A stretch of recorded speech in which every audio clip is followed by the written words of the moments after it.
Hey, what's going on, guys? Brandon here with Texas Plinking, and got kind of didn't intend to make a continuation on a video from October 2022, but I'm going to. Back then I made a video titled, This Doesn't Feel Like a Budget Rifle, because I was shooting a Howa 1500 in a cool chassis, and the thing was just performing really, really well. And so I think I got that again, but this time semi-auto, okay? So this is something I'm really, really excited about. This is, we'll start with the rifle at its core. It's a Palmetto State Armory M110 at home, people call it the M110 clone, but it's the Sabre-10 and 6.5 Creedmoor. Now, if you guys recall, a couple months back, or a few months back, I had two of the exact same rifles, one 308, 165 Creedmoor, because I just have an issue. I bought another one in black this time, because the black rifle is actually a little bit less. When you get the tan rifle, Cerakote and everything, you get the Savior equipment bag, 3 mags, all kinds of stuff, so it becomes $1,500.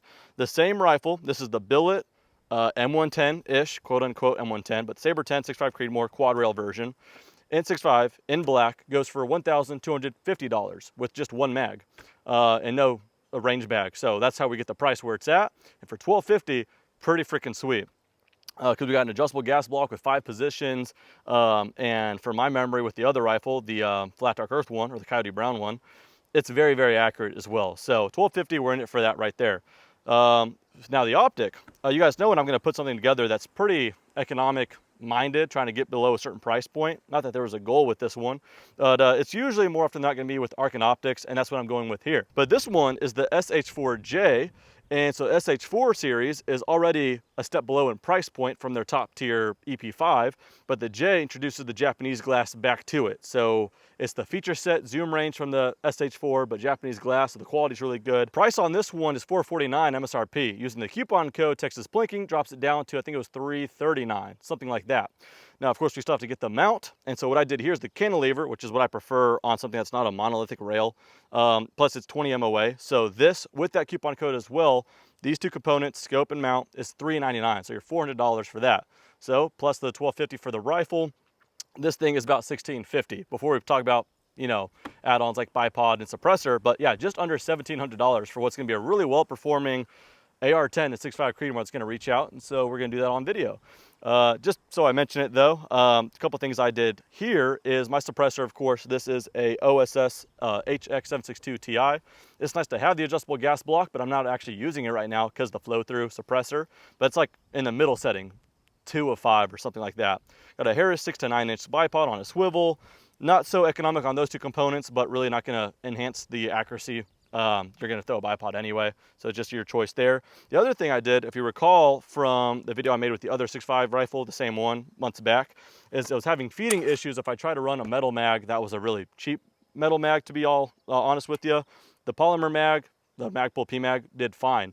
If you want to run a metal mag for the aesthetics, it costs some money. This is a LaRue mag, and these are like $100 a pop. So not so economic there, but it's just a mag, run the P-Mag that comes with it. It's going to perform the same. But just wanted the aesthetics. Rifle scope and the scope mount, those 3 big components, just less than $1,700. So not too bad. That's all talk. Let's go ahead. Even though I replicated the exact same thing I did before, let's just shoot it again. This time, a little bit more sexy looking, if I do say so myself. A little bit of bias towards that.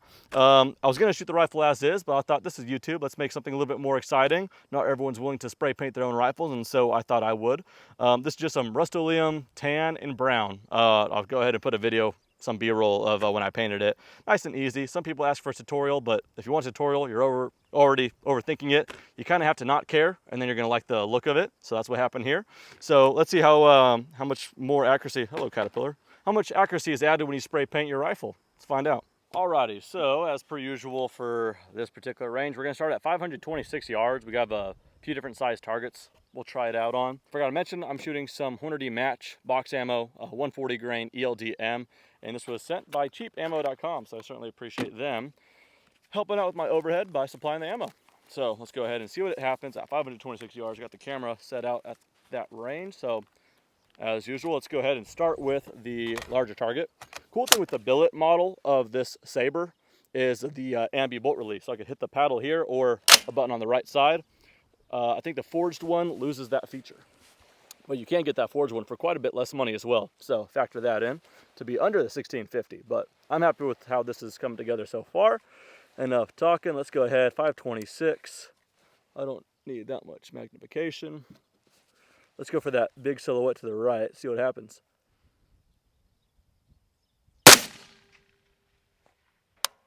Well, it's not freshly painted, so let's go to the silhouette left of that, because it hit, I just don't know where exactly. Might have been low. I would guess it might be. Let's go to the middle silhouette there.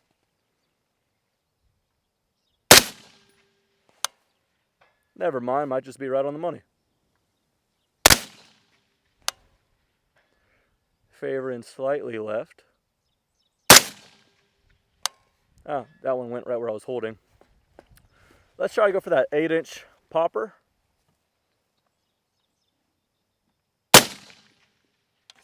Had to miss the last one. All right, I'm stubborn. I won't move on until I get that one. I saw a bunch of grass flying. I just don't know where it missed. I held slightly right. Maybe I didn't need to. You guys know better than me with your perspective, but all right, I'm confident. Let's just put one in there.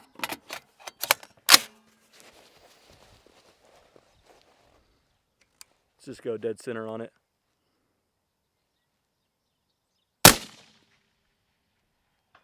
All right, let's move on over to 770 yards.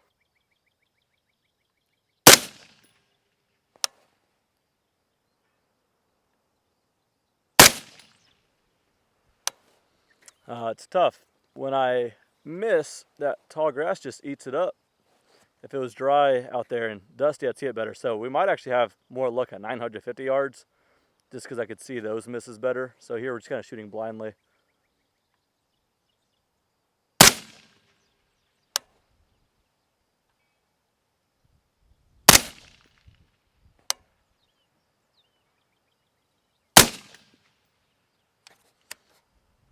Might have missed just off the right there. Okay.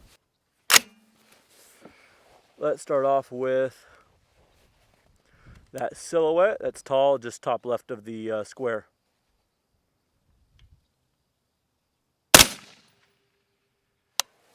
All right. Just over it, maybe favoring right.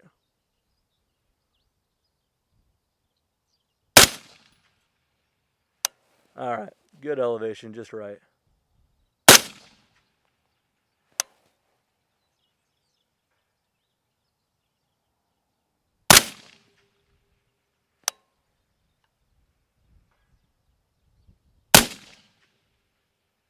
Oh, I thought I might have held too much left on that one. All right, let's go back to that silhouette. I did end up doing a wind dial, so hopefully it's good.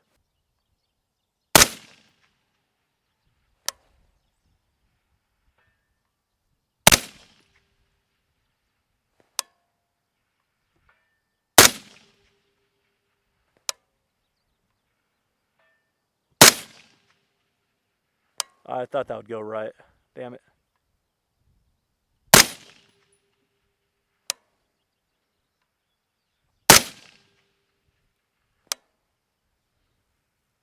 Why not? Let's go ahead and try to put it on that orange 10-inch target.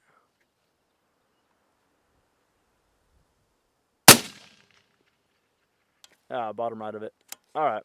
Tell you what, that's not too bad considering we haven't given this rifle a break and I'm seeing a nasty mirage over the suppressor.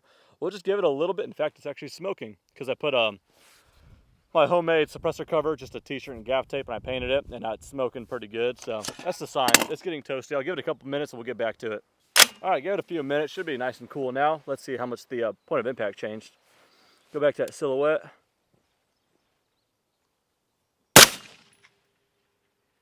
Wow, all right, that's all wind there. Looks like we're cranking quite a bit left.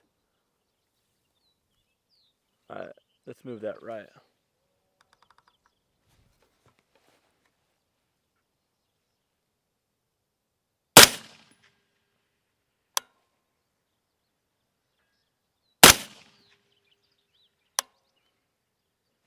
All right, one more to the right.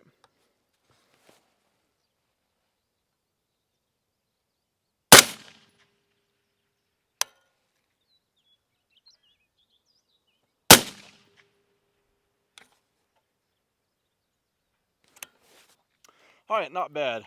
Yeah, I guess the wind is a little bit more of a threat than I thought. I thought because it's just right behind me, it wasn't going to matter too much, but definitely in the span of a couple minutes, it changed by about half a mil. But yeah, then again, this whole setup, again, minus some of the small accessories, but the main components, right? Rifle, mount, scope, 1650. And you can get it for less than that with the same performance if you got the forged model, not the billet. But I like this cut, and I like the ambi stuff. So, but yeah, that being said, not bad at all. You know, $1650, that's what you could spend on a mid-range optic alone. What's what you could spend on a still entry-level precision AR-10. I'm thinking about my Mark 12 clones where I have 3 times the money of this entire setup into it. So it's pretty cool. It's it's not apologetic as well. I mean, for the price, there's no but. It's just a really, really good performing rifle. So far, not a single hiccup. Running it suppressed as well. Haven't tinkered with the gas system. Again, that is the Sabre-10 and 6.5 Creedmoor and the Arken SH-4J. I'll put some pictures and some video as well of what my perspective looks like at 950 yards with it. It's through the iPhone, so you know, cut me a little slack. It's not gonna give you a good perspective, but it's a little something. And yeah, that's that. Again, for the scope and the mount to be $399, code Texas Plinking. That's pretty great. Otherwise, $340 or something like that without the mount. For just the scope if you already have a mount. So pretty sweet, cohesive setup. Honestly, if you took this exact same thing, copy pasted it, made it your own, I highly recommend it. So again, for the money, it's great. That's about it for me. Might do a little extracurricular, see if my brother-in-law wants to jump on the gun. Hell yeah.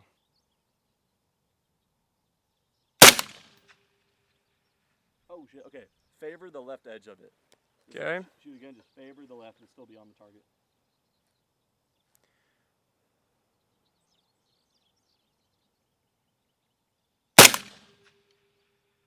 Wait for it. Hell yeah, brother. Here we go.